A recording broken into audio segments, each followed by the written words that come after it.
Profesionales excepcionales. Con Javier Pascual.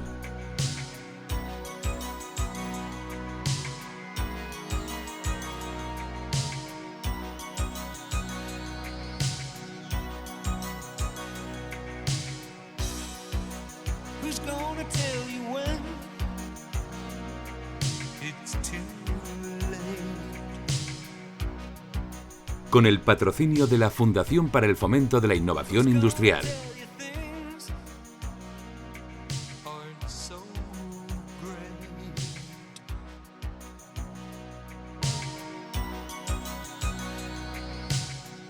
Buenas tardes, amigos de Profesionales Excepcionales. El comercio entre particulares y entre empresas cada vez está más digitalizado. Hoy a todos nos suenan conceptos como marketing digital y negocios, business to business y business to customer o B2B, B2C, con sus siglas en inglés, y del que luego hablaremos y explicaremos en qué consiste.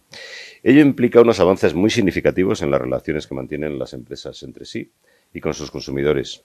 Hace no muchos años el acceso a la información, como todos sabemos, era limitado y además, y lo que hoy uno mismo puede descubrir con un buscador de Internet antes costaba mucho dinero, que había que pagar a unos señores especializados en hacer este tipo de estudios, ¿no? Esto ha cambiado. Las reglas del juego a nivel global. Hoy accedemos a un volumen de información inagotable de forma gratuita. Y esta información no se comparte solamente de forma altruista. Toda la interacción que se realiza a través de la web ha revolucionado el concepto de marketing y de venta, porque al final todo esto hay que pagarlo de alguna forma, ¿no? Y para hablar de todo ello hemos invitado a Cristina Alfonsell. Cristina es ingeniera agrónoma por la Universidad Politécnica de Madrid, nuestro patrocinador, y máster en medio ambiente. Tiene más de 20 años de experiencia en dirección comercial y desarrollo de negocio en sectores como la industria, los servicios financieros y la innovación digital.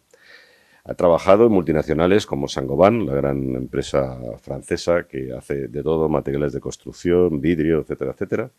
Electrosteel, ella nos contará algo más, y Jindal Saw. Y en Diners Club, este también es bastante conocido, Diners Club Spain, que ahora es del Banco Santander, donde lideró la transformación comercial y duplicó las cifras de captación de nuevo negocio. Desde 2024 es socia y cofundadora de María. 2024 es una empresa todavía muy joven.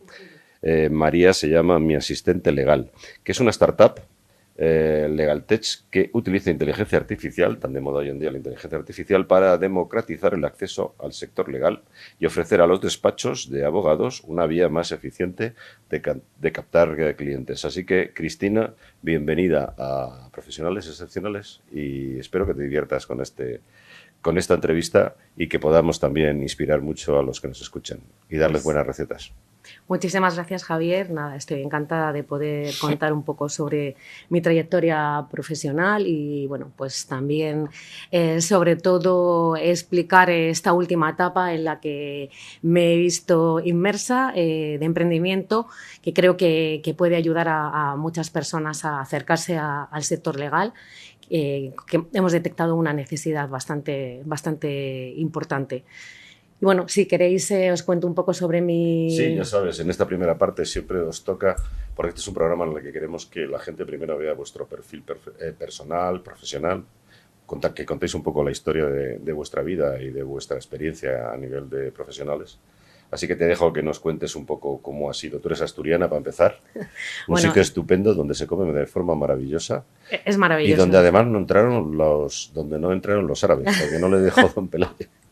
Efectivamente. Debe ser el único sitio de España, ¿no? Es el único sitio de España y de hecho yo creo que esto que comentas se ve reflejado en las personas que te encuentras allí. La gente tiene muchísimo tesón, son personas que a donde ponen el ojo ponen la bala, ¿no? Y realmente, yo creo que esas raíces sí que me han influido a lo largo de mi carrera profesional.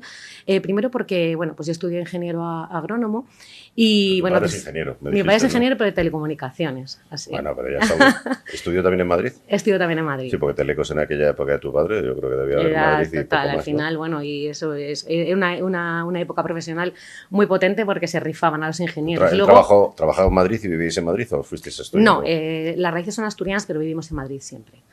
Entonces, porque además por parte de madre es por donde me vienen las raíces asturianas. Entonces, pues bueno, ¿por qué estudié ingeniería agronómica? Pues porque realmente, bueno, esta relación con el campo siempre desde pequeña marcó mi gusto por la naturaleza, y luego, pues desde pequeña en el colegio me gustaba observarlo todo, tratar de resolver problemas. Y ahí ciertas asignaturas a lo largo de mi etapa escolar pues marcaron esta decisión que luego tomé, ¿no? Se te daban bien las matemáticas. Las matemáticas, la física, el dibujo, la química. A ver, hay una cosa, los que le deben bien las matemáticas y la física no se le dan bien el dibujo. Pues a mí sí. A mí las matemáticas se me daban mal, en cambio el dibujo se me daba muy bien. La física y la física no se me daba mal. La física y el dibujo es lo que más me gustaba, tengo que reconocerlo, pero también unido un poco con este tema de la naturaleza, pues acabo decidiendo por estudiar ingeniero agrónomo. Pero bueno, volviendo un poco a mi etapa, que el otro día pensaba cuando tú me preguntabas, ¿no? Sí que hay algo que marcó mucho mi personalidad, y es que era una persona que me encantaba organizar, ayudar a los demás a resolver problemas, y durante muchísimos años en el colegio fui delegada de curso. Y esto puede sonar, bueno, la típica niña que es muy estudiosa. ¿Qué colegio fuiste, por curiosidad? Fue un colegio que está en Arturo Soria, el Santísimo Sacramento, era un colegio de aquella época bueno, pues, religioso y de chicas además, o sea que, bueno, fíjate si ya ha llovido, que esto ya hoy en día no se ve, ¿no? Pero una etapa muy feliz en mi vida. ¿Y por qué a mí me gustaba, digamos, adquirir ese rol un poco de liderazgo? Siempre me gusta mucho ayudar a los demás e intentar, bueno, pues organizar las cosas. Entonces, en aquella época recuerdo, y ahora con mi hijo hablando el otro día en casa, vi que es un proyecto que pusimos en marcha en aquel momento que hoy en día se está haciendo mucho en los colegios, que es como una especie de mentoring, ¿no? Pues personas que eran buenas en ciertas asignaturas de un curso ayudaban a otros. ¿Y eso se te ocurre a ti? Sí, ese me ocurrió a mí junto con otra compañera y lo pusimos en marcha y tuvo bastante éxito. Y luego también tratamos de organizar las tareas para que nos diera tiempo a hacer deberes en el aula y poder tener luego más tiempo libre y también pues dedicar tiempo a estudiar y no llevarnos tantas tareas a casa. Bueno, ahí eso digamos que ha marcado un poco mi forma de ser, ¿no? Este tema de organizar y de buscar ayuda y colaboración entre unos y otros. Madera de líder. Bueno, o como dice mi marido, también te gusta mucho organizar, ¿no? Sí, realmente sí que creo que... No, pero no solamente hay que saber organizar, es que los demás te sigan. Claro, pero cuando tú lo haces y al final un poco... que funcione y que dé éxito, sí, ¿no? Como te es. estás diciendo que tenían. Si tú no haces participar a las personas, si no motivas a las personas para que estén contigo, pues de nada sirve, ¿no? O sea, el mandar de manera autoritaria creo que es algo que está fuera de duda, que no sirve para nada, ¿no? Al final se trata de hacer equipo y estar todos a lo mismo, a buscar un objetivo, una meta. Muy bien. Muy bien, pues acabaste la ingeniería, ¿no? Si quieres pasamos un poco ya a tu experiencia profesional. Acabé la ingeniería. ¿Qué aprendiste allí en agrónomos? Pues aprendí, en realidad aprendes mucha teoría. Yo siempre he echado en falta que las carreras, o por lo menos en aquella época, fueran pues más prácticas y no tan teóricas, pero al final te ayudan Todos decimos lo mismo, estamos de acuerdo. te ayudan a pensar, ¿no? Yo cuando llegaba a un examen y de repente te daban un tocho enorme de apuntes y libros y decías, Dios mío, si te están dando tanta información tiene que ser complicadísimo este examen, ¿no? Te ayudan a pensar, a resolver problemas y eso es lo que siempre me ha gustado. Bien es cierto que los primeros años de la carrera sí que fueron complicados porque, bueno, pues de repente es un nivel bastante fuerte. Una carrera de obstáculos. Sí, efectivamente. Entonces, pues te ayudan a pensar, a resolver problemas, que es lo que al final te te vas luego encontrando a lo largo de tu carrera profesional. Sí, pero lo que tú dices, yo creo que todos vemos la falta de conexión, ¿no? Con la realidad que luego nos vamos a encontrar, ¿no? Eso es. Y sobre todo yo creo que el tema de negocio, que la gente todos quieren hacerse un máster para aprender luego cómo se gestionan los negocios, mucho más temas de gestión, financieros, yo creo que se tratan menos, ¿no? En las carreras técnicas, ¿no? Efectivamente, y bueno, la realidad es que se trata poco y también yo creo que no se hace mucho trabajo en equipo, lo que hablábamos antes, es muy individualista.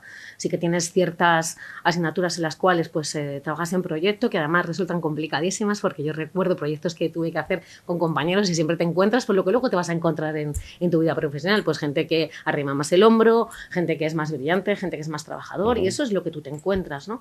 Se supone que los nuevos sistemas educativos están un poco enfocados a eso, y me parece súper óptimo, porque al final es un poco un pequeño reducto de lo que será tu trabajo en una multinacional o si emprendes, ¿no? Al final tienes que contar con...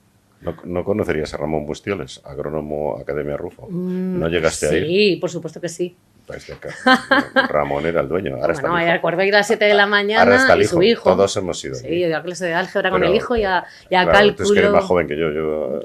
Es una academia de referencia para industriales y para agrónomos. Sí, recuerdo ir ahí a las 7 de la mañana. Vamos, yo no hubiera probado nunca el cálculo si no hubiera sido por Ramón. Él. No, sinceramente.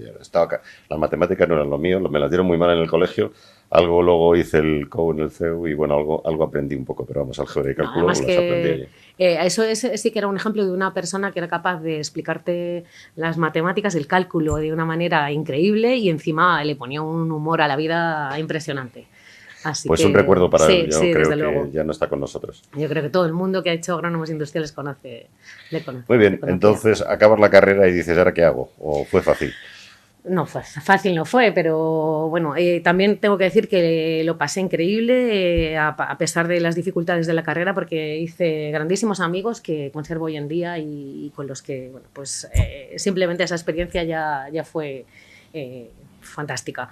Y bueno, en aquella época medio ambiente era algo, pues, como hoy inteligencia artificial. Quien no estaba metido en el tema de medio ambiente era, bueno, pues raro, y entonces es verdad que la carrera se tocaba muy de soslayo ese mundo, ¿no? Entonces sí que me pareció interesante el hacer un máster que tuviera que ver con esto. Lo estudié en la Escuela de Organización Industrial.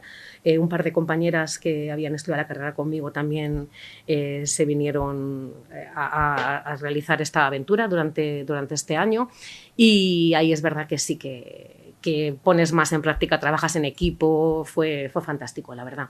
Y bueno... ¿Y te sirvió luego para colocarte?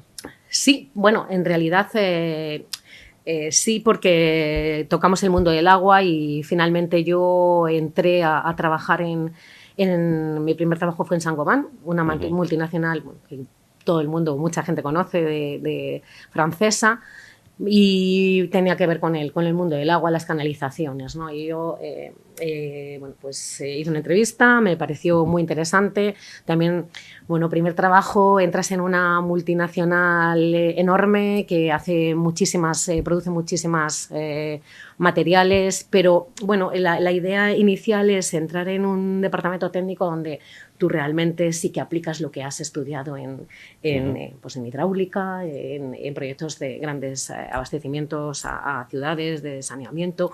Y primer año en Saint-Gobain, totalmente técnico, ¿no? Disfruté muchísimo, pero bueno, al final una gran empresa que se dedica a la venta de grandes obras, y me comentan, oye, estamos buscando una posición para marketing, vemos que tienes habilidades con cliente, y ahí pues vas a tener que tocar mucho la relación con clientes, la prescripción del producto, y bueno, también un poco el entender lo que es la logística de los productos, los márgenes de rentabilidad. Y bueno, pues para mí es una enseñanza increíble, ¿no? En esa etapa aprendo todo lo que es esa relación con grandes clientes. Las claves del negocio. Las claves del negocio, la rentabilidad y todas estas cosas. Sí, y luego también en Saint-Gobain, empresa francesa, dependíamos... una de las digamos, verticales dependía directamente de Francia, con lo cual ya interactúas con otras geografías, con otras culturas. Bien, es cierto que es europea, pero ya tienen formas de ver las cosas diferentes. La cultura que diréis, John Schneider, que era también francesa, lo de il faut réfléchir, sí. Esto es típico francés, se lo toman todo, hay que reflexionar sobre todo. Efectivamente, pero bueno. O sea que los españoles innovamos y somos más rápidos, intuimos. Sí. Ellos lo reflexionan todo. Todo. Sí, es un poco pesado a veces esa cultura, pero bueno. Sí, incluso pues te hacen va bien para los franceses, porque están acostumbrados desde pequeñitos a la burocracia y a tomarse las cosas con mucha reflexión. Mucha reflexión. Y bueno, es verdad que para un español que somos más... de acción. Sí. A veces, pues, pero bueno, ahí ya primera experiencia con otras culturas, ¿no? Aparte, durante esta etapa también surge un proyecto que tiene que ver con fabricación fuera de Europa, en China. Y bueno, ahí yo trabajo en mano derecha del director general. Totalmente nuevo para mí, saber cómo se produce fuera. Ahí de nuevo la logística es súper importante porque bueno, pues tienes que ver cómo acopiar productos que fabricas fuera, saber las calidades que tienes que pedir, ver qué márgenes te dejan y cómo puedes competir en mercado. Bueno, fue increíble todo lo que... El aprendizaje. El aprendizaje, así es. Pero... ¿También te enseñaron a gestionar equipos? Sí, o sea, empezaste a desarrollar ya tus técnicas de liderazgo. Eso que te gustaba a ti, ¿no? Equipos pequeñitos, pero bueno, pues una persona de logística, una persona que estaba más enfocada en la parte de números y nada, un equipo pequeñito, pero sí, ya empecé. Lo que habías aprendido en el colegio lo pusiste en práctica, ¿no? Lo intenté. Y bueno, yo la verdad es que guardo un grandísimo recuerdo de esa etapa profesional, la verdad. Pero bueno, soy una persona inquieta y a mí me gustaba el marketing, por supuesto, pero quería ir a cerrar pedidos, a cerrar grandes obras. Me apetecía dar el paso a la parte comercial. Y bueno, pues en aquel momento las circunstancias no lo permitieron, entonces tuve oferta de una empresa que era además fabricante en Asia y bueno, ahí pasé a llevar la dirección comercial de Electrosteel en este caso, ¿no? Esta etapa, bueno, pues me enseña... Creyeron en ti, a pesar de no haber hecho carrera comercial antes. Efectivamente. Bueno, también necesitaba una persona que tuviera conocimiento del sector, que bueno, pues hubiera llevado, aunque fueran equipos pequeños, y que bueno, pues tuviera muchas ganas, ¿no? Y eso siempre yo creo que he demostrado que tengo mucha energía y muchas ganas y es fundamental para sacar adelante. ¿Cuánto tiempo llevaba ya en Saint-Gobain? ¿Qué experiencia 8 años. Es que tenía ya... Ya llevaba... Ya era el momento de darle una vuelta a la carrera. Y bueno, por aquí estuve 4 años y bueno, tuve una oferta de una empresa, el tercer fabricante de acero más grande a nivel mundial, Jindal Saw, con 9 fábricas por todo el mundo. Y bueno, tanto en esta etapa como en la anterior ya empezó... Pues por aquí hemos venido a hablar un poco de la parte B2B, empiezo a tener, digamos, interacción con cierre de grandes proyectos. Aquí era un B2B que... Pero la venta, curiosamente, ¿el acero es commodity o es una venta consultiva? Pues es una venta consultiva porque... Porque yo siempre lo tenía como commodity porque al final el acero es acero, cumples unas especificaciones, ¿no? Y se supone que al más barato, ¿no? No, esto no es así. Hay muchos temas técnicos que además tú no vendes solamente lo que es una tubería, sino una calificación, un proyecto. Entonces nosotros no solamente trabajamos lo que es el producto en sí, sino proyectos completos. Entonces ya eres un partner de ese proyecto. Claro, efectivamente. Entonces ahí bueno, había mucha labor primera de prescripción, de bueno, pues, conseguir que te conocieran en el mercado cuando digamos eras nuevo, montar desde cero una empresa que venía fabricando fuera, es decir, te hablo desde conseguir seleccionar una campa donde acopiar producto, montar una red de distribución nueva. Algunos sí conocía de mi etapa anterior, pero otros fueron clientes nuevos. Cerrar acuerdos con grandes empresas de aguas y constructoras, acuerdos marco, que me permitió poder... Y otra barrera típica de los españoles, el inglés, ¿cómo lo desarrollaste? ¿Qué hiciste? El inglés yo ya tenía conocimiento y hablaba en inglés. En mi etapa anterior había aprendido francés, que también me permitió en ciertas geografías como Marruecos y Argelia el poder tener... pues eso. ¿Pero el inglés lo aprendiste en colegio o estuviste por ahí fuera? Estuve fuera. Como todo el mundo. Claro, si no, en el colegio es complicado.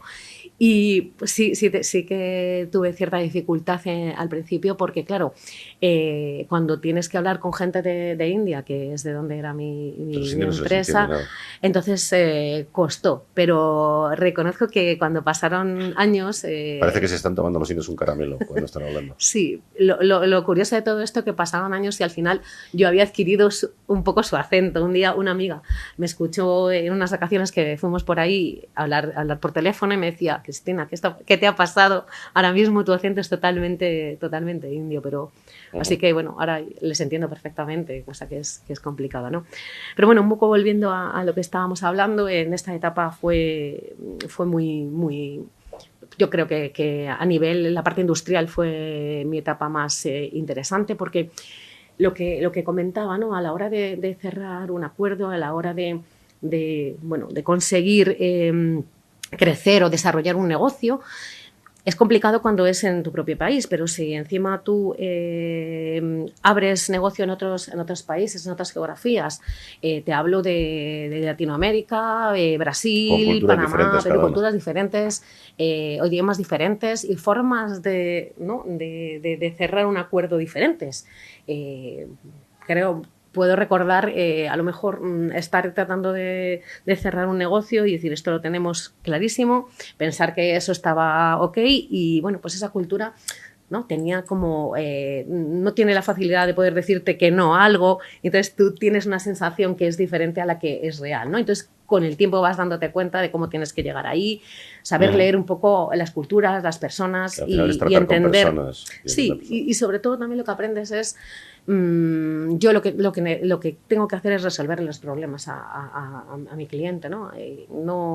No tratar de ¿no? Esto es lo que yo tengo, esto es lo que te ofrezco, no. O sea, escuchar mucho, entender, leer lo que efectivamente, lo que las empresas y las personas quieren. Y bueno, o sea, que el negocio va a seguir siendo así a pesar de las posibilidades que nos brinda hoy en día la digitalización y el trabajo a distancia. Bueno, yo sí que soy de los que piensan que la relación comercial es importantísima. Es importantísima. Y la confianza, vamos, yo creo que yo he trabajado en multinacionales, pero la gente le importaba un pimiento lo que había detrás. La gente al final lo que valora es la proximidad del que le está atendiendo. Y si el que le está atendiendo se va a otro sitio, pues muy probablemente se vayan con él, ¿no? Esto lo viví en mis propias carnes porque, bueno, realmente, o sea, cuando yo pasé de una empresa a otra, conseguí que muchos de los clientes con los que había trabajado trabajaran también conmigo y eso para mí fue un orgullo, ¿no? Porque realmente sí que habías conseguido crear esa confianza cuando habías sido capaz de resolverles grandes problemas y más en una obra que si a lo mejor pues no eres capaz de cumplir unos plazos o unos estándares de calidad, pues puedes provocar problemas muy grandes. Bueno, venta consultiva en el mundo de la construcción, relacionado un poquito con el medio ambiente. Pero luego te vas a las tarjetas de crédito. ¿Cómo es eso? Bueno, la realidad es que esto fue un giro, enorme en mi carrera. Y bueno, la cuestión es que yo me pasaba el día con la maleta. Y pues a nivel personal cambian circunstancias en mi vida, soy madre y yo salía por la puerta. ¿Cuántos hijos tienes? Tengo solo uno.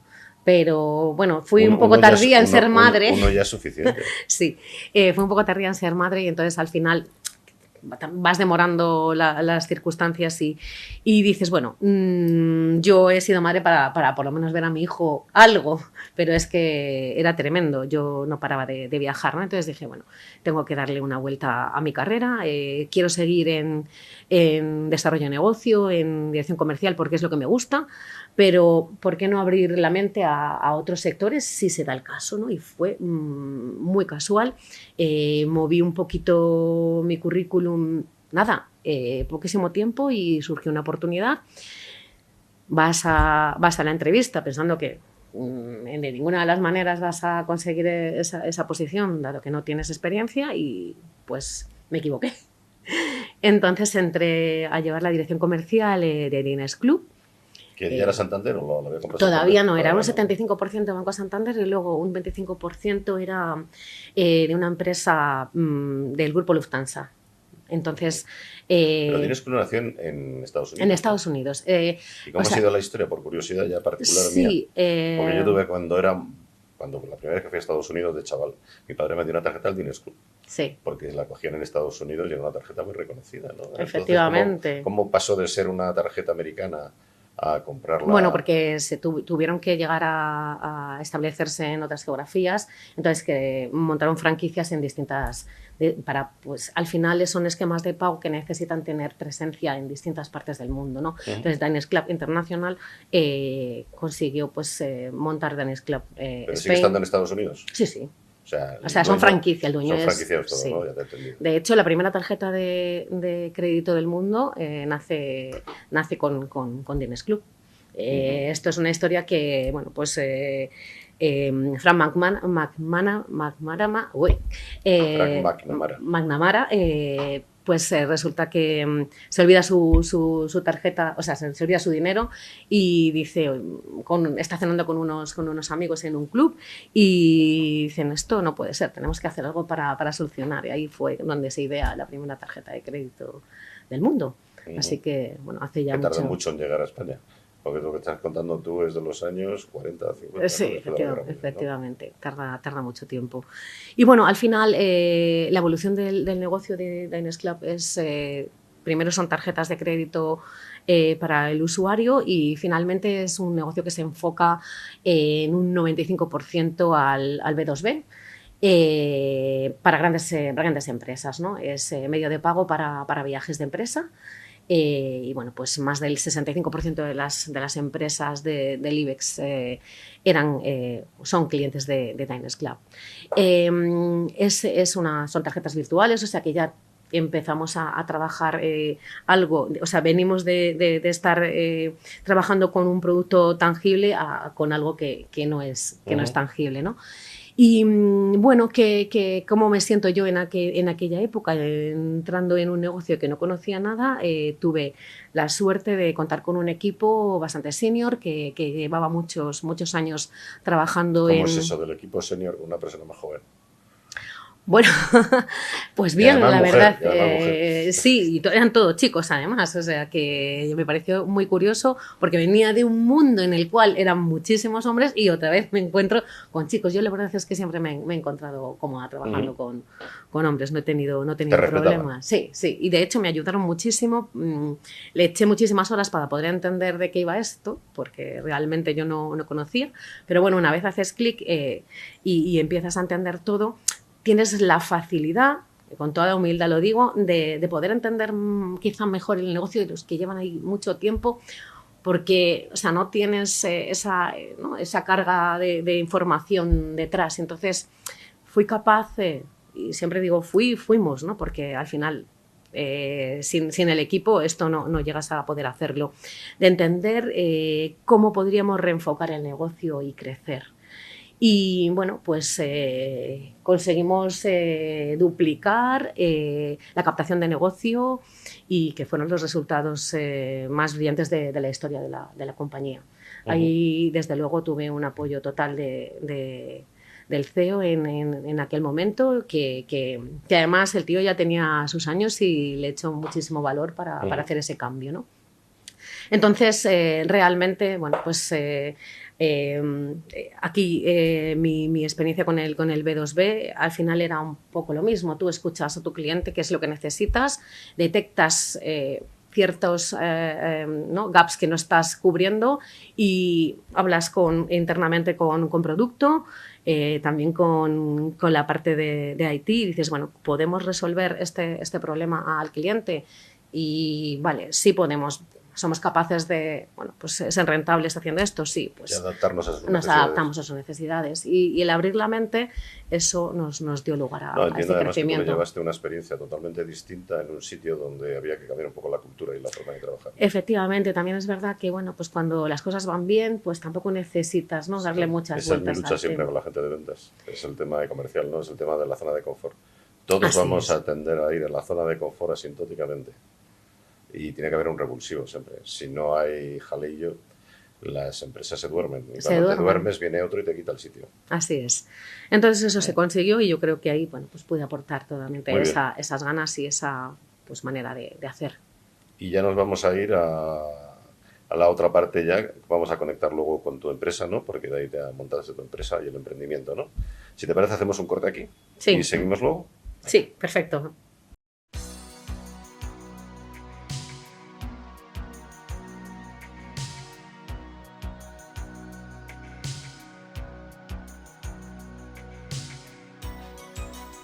De la vanguardia tecnológica a tus oídos. Profesionales excepcionales. Iluminando el hoy y acercando el mañana.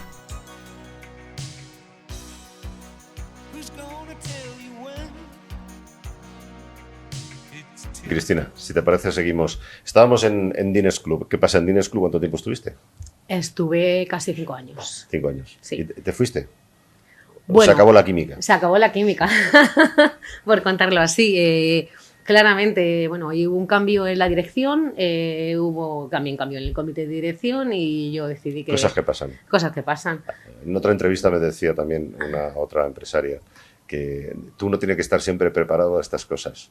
Claro. Y tener la autoestima en su sitio, ¿no? Porque al final puede ser el mejor del mundo, pero estas cosas pasan, es cuestión de sintonías y de cambios empresariales, ¿no? No, y al final eso, las personas bueno, pues luego ya empezamos con la historia del emprendimiento, pero si te parece ahora, quería hacer una pausa. Hemos hablado mucho de B2B, B2C, business to business, empresa con empresa con customer B2C.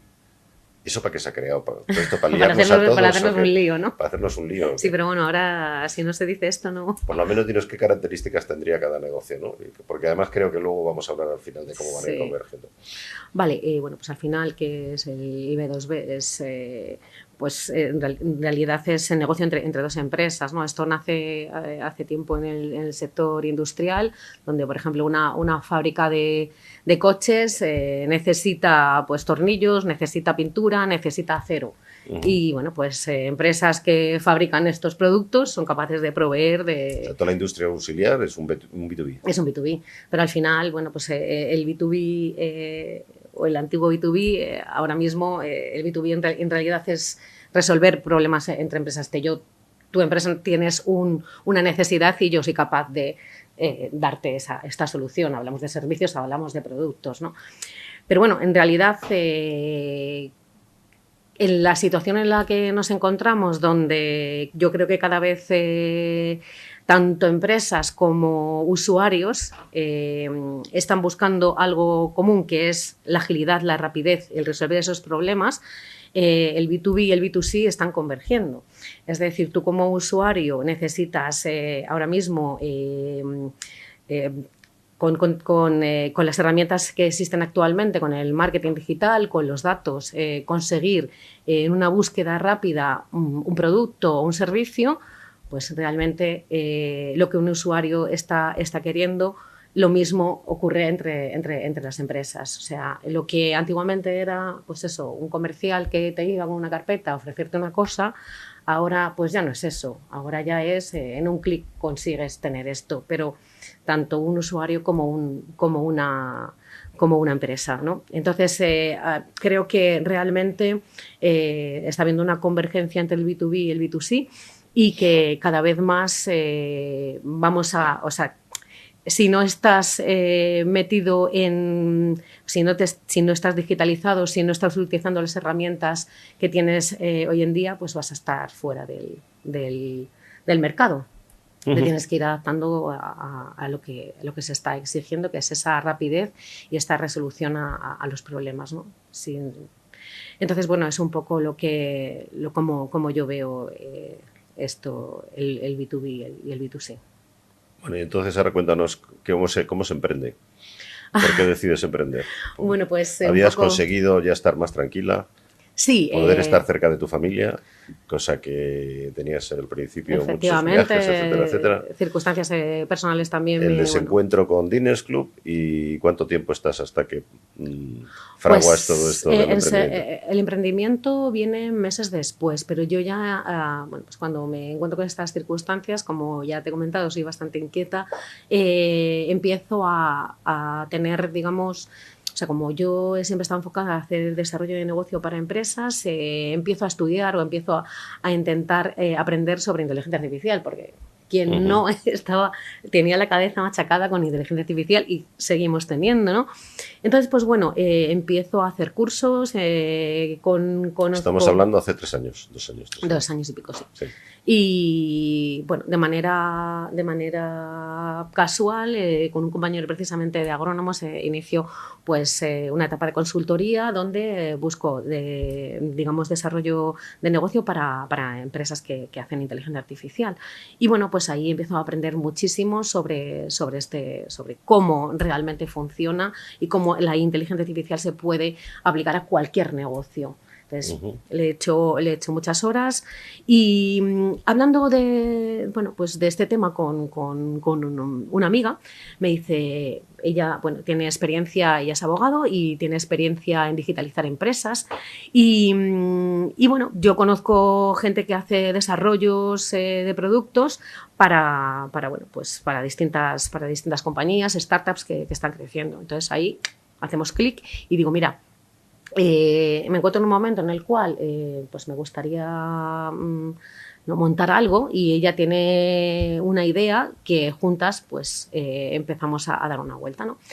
Y al ser abogada y al haber hecho, digamos, temas de digitalización, pues detectamos que hay un sector que realmente carece o está bastante poco digitalizado, ¿no? Y sobre todo nos damos cuenta de que el sector legal no está muy cerca de los usuarios. Y lógicamente pensamos, si hoy en día se está utilizando la tecnología para acercar a los usuarios ciertos servicios, ¿por qué no montamos un bot legal que permita a cualquier persona hacer consultas de su día a día que te pueden ocurrir? O sea, tú imagínate, ¿no? Al año hay 300 y pico mil despidos, ¿no? Hay casi 80.000 personas que se divorcian o bueno, pues mucha gente que fallece. Entonces, tanto los despidos como las herencias son temas complicados en el cual la gente se siente como súper insegura. Bien, es cierto que mucha gente tiene ciertos contactos con despachos, pero otras personas pues no lo tienen o a lo mejor no esa especialidad en concreto. Entonces, ahí se crea una situación, una necesidad. Un vacío, un nicho para trabajar. Sí, que el usuario sepa cómo puedo resolver este problema, ¿no? Entonces, ahí nace María, que es una asistente legal, entrenado con legislación y que bueno, pues la gente puede consultar y resolver sus dudas. Y luego, lo más importante de todo esto es que además te ponen en contacto con abogados especializados en tu caso. Que aquí entonces, que vemos que cerramos el círculo, ¿no? Porque yo estoy consiguiendo resolver las dudas que los usuarios tienen y por otro lado estoy consiguiendo leads cualificados para despachos de abogados. ¿Cuál es la potencia, digamos, de la herramienta? No solamente es para el usuario, sino también para estos despachos. ¿Por qué? Porque realmente muchos despachos, los grandes, el top 25, pues sí tiene... Sí, eso te va a decir yo. Yo acostumbro a mirar cuando tengo dudas, siempre me salen los mismos. Hay despachos que tienen muy elaborado el tema de, bueno, pues te hacen un pequeño cóctel de ideas para que entres y al final te dicen contáctame y entonces te daré más, ¿no? Sí. Pero la verdad es que dan bastante información, o sea, realmente te dan bastante información. Lo que pasa es que, claro, al final concluyes que sin un despacho de abogados, no puedes hacerlo porque necesitas además, cuando lo de siempre estás pillado. Entonces tú no puedes representarte a ti mismo, el procurador, el abogado, y para ir a cualquier sitio tienes que ir con alguien, ¿no? Pero he visto que las páginas están muy bien elaboradas de ciertos despachos, sí. lo tienen muy bien hecho. muy bien hecho. Claro, pero al final, ¿qué pasa en este país? El gran hay porcentaje de los despachos son pequeños o medianos, ¿no? Y ellos al final no pueden hacer esa inversión tan potente en digitalización, en marketing, como los grandes, ¿no? Y de este modo, o sea, permite competir a despachos de tamaño más pequeño con despachos más grandes. Entonces, resolvemos aumenta la un competitividad, poco. que es importante también de cara al consumidor. Efectivamente, y bueno, eso se ve que en tamaño de empresa y luego bueno, hasta puedes trabajar casos fuera de tus geografías, ¿no? Vuestro enfoque es dar ese servicio y también ayudar a digitalizar a los pequeños. Eso es. Porque entiendo que es importante también que los pequeños tengan unas herramientas. Y bueno, hemos hablado tú y yo. No es tan importante la herramienta, que puede ser cualquiera, sino que sus procesos Eso y es. su forma de trabajar sea ortodoxa. Que si son 3 abogados, todos trabajen con la misma información y de la misma forma. Que implementen también el tema de inteligencia artificial internamente. Los abogados hoy en día tienen una herramienta fundamental, porque es que ellos que trabajan con la lengua y el lenguaje, la inteligencia artificial, yo siempre digo que no es ni más ni menos que ordenadores que graban muchísimo más rápido y que acceden muchísimo más rápido a la información. Y unos algoritmos que interpretan muy bien el lenguaje natural. Eso es una maravilla. Eso es una y claro, maravilla. el lenguaje natural es la base de los abogados. O sea que realmente con inteligencia artificial hoy cualquier abogado puede bucear Claro. adentrarse en jurisprudencia, en otros casos, etcétera, etcétera. Que antes costaba mucho dinero, lo que decía yo al principio, antes eso era muy caro. Pero es que ahora, con la inteligencia artificial, hasta yo mismo podría hacerlo. Como voy a necesitar un abogado después, pues tampoco le voy a quitar el trabajo. Sí, eso, yo que sé, por ejemplo, el otro día llegaba un caso de, ¿no? Una persona que, bueno, pues le iban a despedir bueno, consultó a través de María y estuvo, bueno, pues asesorándose y nada, en cuestión de segundos pudo contactar con un abogado laboralista que al final a este despacho, que era un despacho no muy grande, consiguió un caso bastante interesante a nivel económico para él y esta persona resolvió su historia, ¿no? Entonces es que me parece que lo potente de esta herramienta es que finalmente tú eres capaz de hacer, ¿no? O sea, unir una persona que necesita una ayuda con yo despacho de abogados quiero negocio. Entonces es perfecto, ¿no? Al final estás ayudando a dos Entiendo que tu herramienta también a la persona que entra le da cierta información, como los despachos grandes, ¿no? Sí, eso es. Le da una primera información de... Claro, es un asesoramiento inicial, pero finalmente, pues en los 3 casos que te comentaba antes, tanto en una herencia como en un despido, como generalmente en un divorcio vas a tener que necesitar un abogado que te ayude. ¿Y cuál es el modelo de negocio? ¿Te pagan a ti los despachos? Ellos les llegan una serie de leads. ¿A los grandes les interesa? Ellos eligen. ¿Y los grandes que tienen ya todo eso montado les va a interesar? A los grandes no les interesa eso, pero sí les interesa la parte de implementar María en sus propias páginas, ¿vale? Para hacer ese primer filtro, porque ellos ya están trabajando ese marketing digital porque tienen esas posibilidades, ¿no? Pero si yo, imagínate, usuario que estoy buscando dentro de la página de un gran despacho, pero estoy un poco perdido, si tú tienes que entrar, rellenar un formulario, esperar que te llame, se pierde muchísimo. Entonces, implementando María dentro de sus propias páginas, ellos consiguen, pues, digamos, pulir y depurar esos leads y ser mucho más eficientes, porque, bueno, al final, luego internamente en estos despachos grandes hay muchísimo trabajo, hay muchísima información y los abogados yo sé que protestan de, me has mandado esto y esto no me servía para nada o esto. Entonces, con esto... ¿Gestionáis la petición de ofertas? ¿Gestionáis el tema de petición de ofertas o es el usuario el que elige? Es el usuario el que elige, efectivamente, eso es así. Pero siempre todos los usuarios son atendidos. O sea que el usuario le vendría bien también, ¿no? Tener 3 o 4 ofertas. ¿Puede lanzar eso a través de la herramienta o él ya lo hace a través de llamar? Ella lo hace a través de llamar, efectivamente. No sé, yo pienso que podría ser interesante. Hay otras herramientas que he visto de este tipo que además entran en eso, ¿no? Te lanzan la oferta al mercado, a los que están conectados, que ya trabajan con vosotros. Y al final, allí eso es un pool, ¿no? Allí te vienen las ofertas. Sí. pues yo te doy esto, yo te doy lo otro, puede ser abierta, puedes conseguir también abaratar un poco el coste para el consumidor, ¿no? Lo que pasa es que no sé si les gustará mucho a los porque no, si los que te pagan son los despachos, quizá no quieran. Ellos al final eligen, este me interesa, este no me interesa y ya está. Entiendo que pues esta herramienta es muy útil. ¿Cuánto tiempo llevas vendiendo esto? Pues llevamos ya prácticamente un año saliendo, digamos, de manera más potente, pues hace unos meses. O sea que todavía estamos en periodo de aprendizaje. Por eso cualquier sugerencia o vueltas al modelo, pues bienvenidas son, desde luego. Pero en un principio creemos que oye, ya está siendo un éxito. ¿Cómo lo habéis financiado? Porque esa es la otra parte dura de emprender. Primero está el papeleo que hay que hacer, ¿verdad? Efectivamente. Bueno, alguien me decía aquí que se ha simplificado un poquito ahora y que es un poquito más fácil, ¿no? Ventanilla única y todas estas cosas.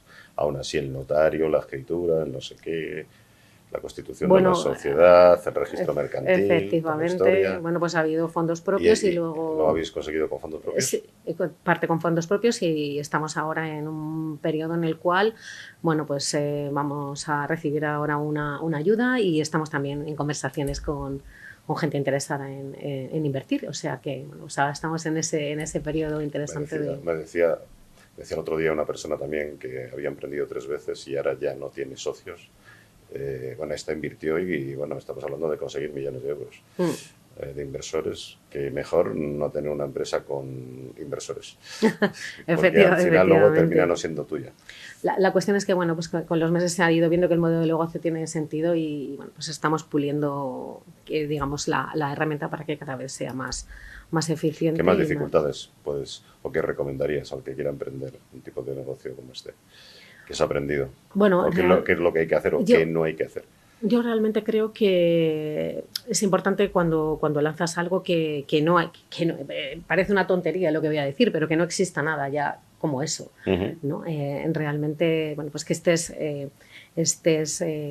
dando un producto y resolviendo un problema que no se está resolviendo. Entonces ahí es donde nosotros detectamos que eso no existía. Ahora es verdad que están habiendo más, pero el periodo de aprendizaje que hemos tenido y el modelo de negocio como lo tenemos ahora, pues nos ha llevado, yo creo, a que esto salga adelante y bueno, pues veremos a ver en qué acaba todo, pero realmente pensamos que hoy tenemos bastante optimismo para el ¿Los futuro. colegios de abogados de los diferentes sitios y comunidades y tal están ayudando? Estamos colaborando con algunos de ellos.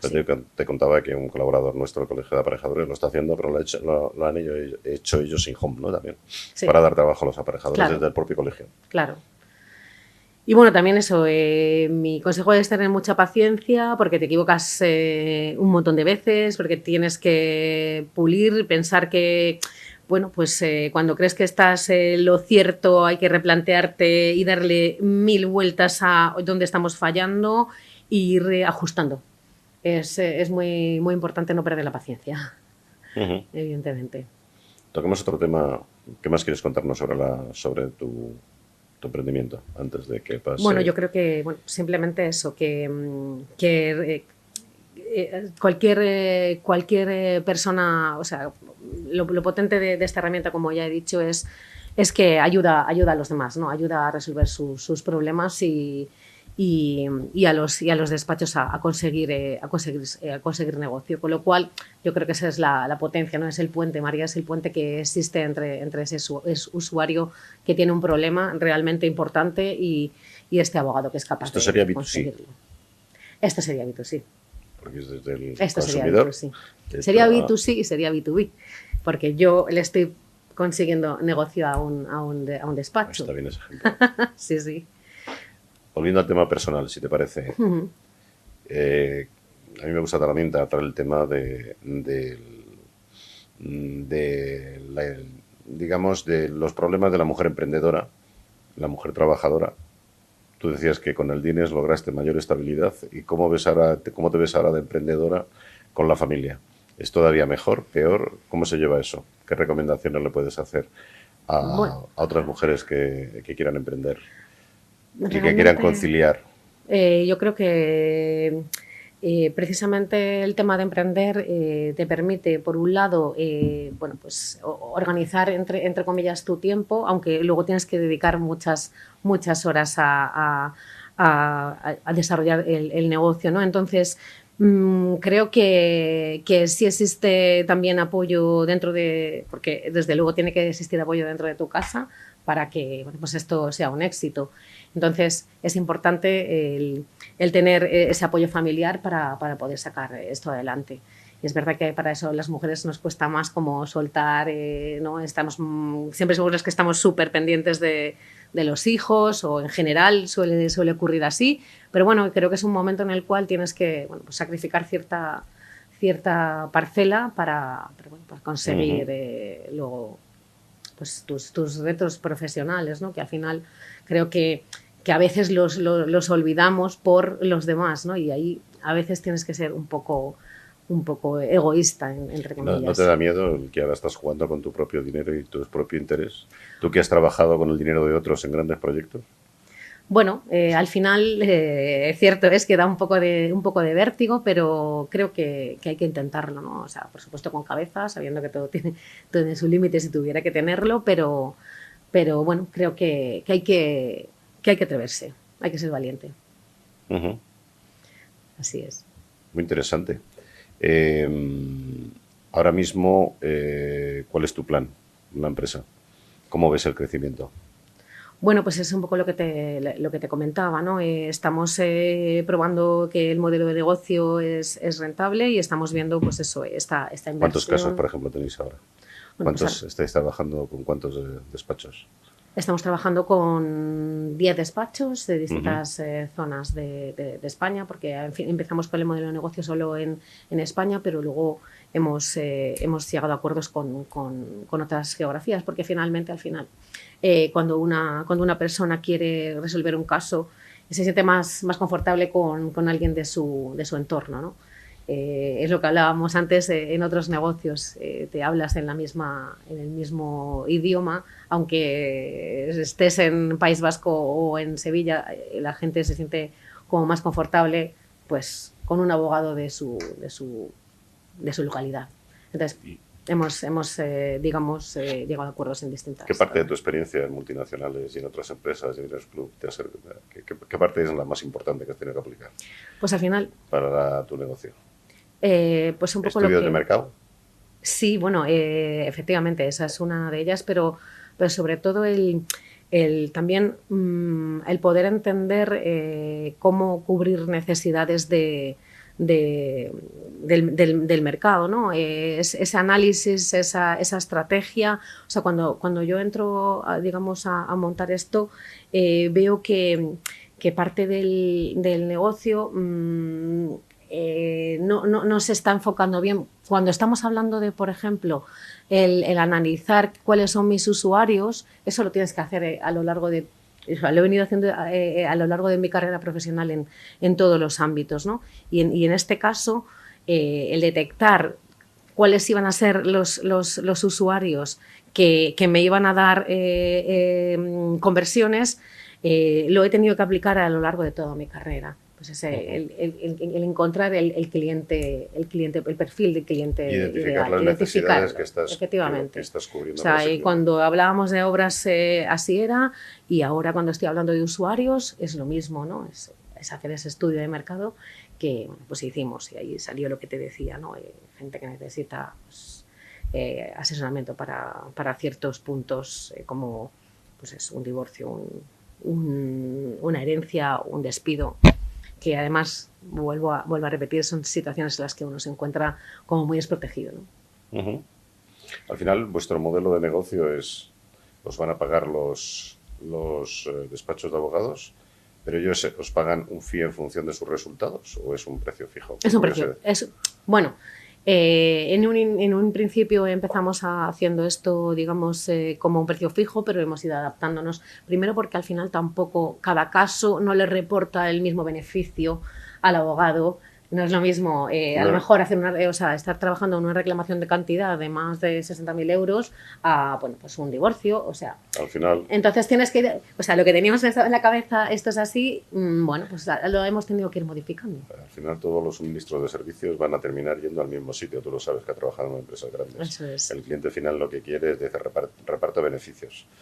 Tú ganas, yo gano. Si yo no gano, tú no ganas. Por eso te tienes que adaptar, no puedes ser. Y ahí es otra de las cosas muy importantes que me decías, ¿no? La flexibilidad. Yo creo que es una de las características que siempre, ¿no? Comento. Tienes que ser flexible, no tienes que pensar, no, esto es así cuadriculado, no. Analiza, ve dónde está fallando y cambia tu forma de ver las cosas, ¿no? O míralo desde fuera, porque si no eres capaz de triunfar. Muy bien, pues vamos a tener que acabar. ¿Quieres concluir de alguna forma? No, un poco también sobre el tema de la inteligencia artificial que tanto estábamos hablando, ¿no? Y que la gente tiene ese miedo de, ay, Dios mío, la inteligencia artificial nos va a comer y no vamos a ser capaces. Yo creo que tenemos que estar como muy contentos de tener ahora mismo unas herramientas súper potentes que, bueno, pues es que al final nadie va a sustituir a un abogado, nadie va a sustituir a un comercial, ¿no? Realmente lo que van a poder hacer estos profesionales es tener más tiempo de hacer lo más interesante de su trabajo y no tareas que realmente aborrecen. Y entonces, para mí, o sea, yo lanzo ahí, ¿no? Yo creo que todo el mundo está de acuerdo, todo el mundo que piensa un poco y lo conoce, que es una herramienta para facilitar las cosas a los trabajos que son rutinarios. Eso es. Que realmente la inteligencia artificial no deja de ser un ordenador muy rápido con acceso a la información bestial, que es capaz además de trabajar en lenguaje natural. Dejémoslo ahí, que todavía no tienen conciencia y el cerebro humano les gana bastante de lejos. Efectivamente. En otras tareas, como es el procesamiento de información en paralelo y lo que se llama esto, a ver si lo digo, no me sale. Bueno, la inferencia de ideas. Eso es. Que esto es difícil de hacer con un ordenador, pero que bueno, ya terminarán haciéndolo, pero pasará mucho tiempo, no lo vamos a ver tan rápido, creo yo, aunque hay gente que dice que es impresionante lo que se está consiguiendo. A lo mejor me equivoco. Bueno, no sé. Muy bien, Javier, pues nada, muchísimas gracias por este tiempo. Muchas gracias a ti, ha sido un placer. De la vanguardia tecnológica a tus oídos, profesionales excepcionales. Iluminando el hoy y acercando el mañana.